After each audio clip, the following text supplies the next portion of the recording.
Hello student, তোমাদের সবাইকে সুরজিৎ মানা ক্রিয়েশন চ্যানেলের পক্ষ থেকে সুস্বাগতম। আশা করি তোমরা সকলে ভালো আছো। আমি তোমাদের জন্য এই ভিডিওটিতে তুলে ধরছি দশম শ্রেণীর ভূগোলের দ্বিতীয় অধ্যায় বায়ুমণ্ডলের চাপ, বায়ুর চাপ ও বায়ু প্রবাহ থেকে একটি বড় প্রশ্ন অর্থাৎ 5 নম্বরের প্রশ্নের সম্পূর্ণ সমাধান করছি। তার আগে তোমাদের কাছে অনুরোধ, তোমরা ভিডিওটি না টেনে পুরোটা দেখো। ভিডিওটি কেমন লাগলো কমেন্ট করে জানিয়ে ভিডিওটিতে লাগিয়ে দাও এবং শেয়ার করো। আলোচনা শুরু করছি। প্রশ্নটি হচ্ছে চিত্র ও উদাহরণ সহযোগে ক্রান্তীয় ঘূর্ণবাতের গঠন এবং বৈশিষ্ট্য সম্পর্কে আলোচনা করো। উত্তর: সাধারণত 5 ডিগ্রি থেকে 20 ডিগ্রি উত্তর ও দক্ষিণ অক্ষাংশের মধ্যে উষ্ণ সমুদ্রবক্ষে উৎপন্ন এবং ক্রান্তীয় অঞ্চলের মধ্যে সীমাবদ্ধ ঘূর্ণবাতকে ক্রান্তীয় ঘূর্ণবাত বলে। এর গতিবেগ ঘন্টায় প্রায় 120 কিমির অধিক হয়ে থাকে। গঠন: ক্রান্তীয় ঘূর্ণবাত বিকাশ লাভের বিভিন্ন পর্যায়গুলি হল: 1 নম্বরে প্রাথমিক পর্যায়। ঘূর্ণবাত সৃষ্টির প্রথম পর্যায়ে কয়েকশো বা হাজার কিমি ব্যাপী একটি বিশাল উষ্ণ সামুদ্রিক অঞ্চল থাকা প্রয়োজন। উষ্ণ সমুদ্রের উপর বাতাসের চাপ ক্রমশ কমতে থাকায় বায়ুর গতিবেগ বাড়তে থাকে। উচ্চচাপ থেকে দ্রুত গতিতে ছুটে আসা এই বায়ু নিম্নচাপ কেন্দ্রে এসে ঘূর্ণবাত আবর্তনজনিত ঘূর্ণনের সৃষ্টি করে। বিকাশশীল পর্যায়।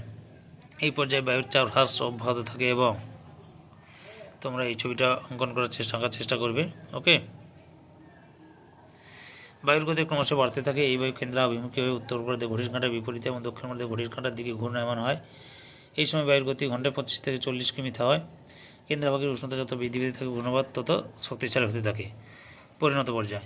এই পর্যায়ে ঘূর্ণবাত ভয়ঙ্কর আকার ধারণ করে এবং এই 4টি গঠনগত অবস্থা দেখা যায়। যথা: 1 নম্বরে ঘূর্ণবাতের কেন্দ্রমূল একটি শান্ত অঞ্চল সৃষ্টি হয়। এর ঘূর্ণবাতের চক্ষু বলে। এর ব্যাস 10 থেকে 30 কিমি হয়। এই অঞ্চলে বাতাসের গতি খুব কম হয় এবং আকাশ প্রায় মেঘমুক্ত থাকে। ঘূর্ণবাতের চক্ষুর চারিদিক ঘিরে থাকে 90 কিমি বা তারও বেশি গতিবেগ সম্পন্ন বিক্ষিপ্ত বায়ু। এই অঞ্চলের বিস্তার প্রায় 50 থেকে 150 কিমি। এখানে বায়ুর চাপ দ্রুত হ্রাস পেতে থাকে এবং ঝড়ো বাতাসের সঙ্গে প্রবল বৃষ্টি শুরু হয়। 3 নম্বরে এর পরের অংশটিতে বাতাস প্রকৃতিতে সকম শক্তিশালী থাকে এবং ঘূর্ণবাতের বিমান্ত অংশ সবচেয়ে দুর্বল প্রকৃতির হয়। অন্তিম পর্যায়ে ঘূর্ণিঝড় যখন সমুদ্রবক্ষ অতিক্রম করে স্থলভাগে প্রবেশ করে তখন স্থলভাগের সঙ্গে অবিরাম ঘর্ষণ ও উষ্ণ সমুদ্রবক্ষ থেকে জলীয়বাষ্প ও লিনতাপ সরবরাহের প্রভাবে ঘূর্ণিঝড়ের শক্তি হ্রাস পেয়ে ঘূর্ণবাত ক্রমশ স্তীমিত হয়ে পড়ে। বৈশিষ্ট্য: বায়ুচাপের বণ্টন। ভূপৃষ্ঠের সব জায়গায় বায়ুর চাপ সমান নয়, কোথাও বেশি অর্থাৎ উচ্চচাপ, কোথাও কম অর্থাৎ নিম্নচাপ।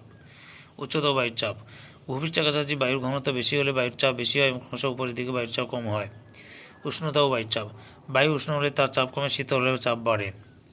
বায়ুর চাপ নিয়ন্ত্রণের উপাদান: উচ্চতা, উষ্ণতা, বায়ুপ্রবাহ, জলীয়বাষ্প প্রভৃতি বায়ুচাপ নিয়ন্ত্রণ করে। সমুদ্রপৃষ্ঠে বায়ুর চাপ। সমুদ্রপৃষ্ঠে বায়ুর চাপ প্রতি বর্গ সেন্টিমিটার প্রায় 1 কিলোগ্রাম।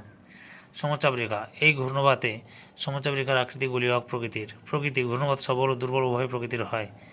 চক্ষু। সবল ঘূর্ণবাতের চক্ষু সৃষ্টি হয়।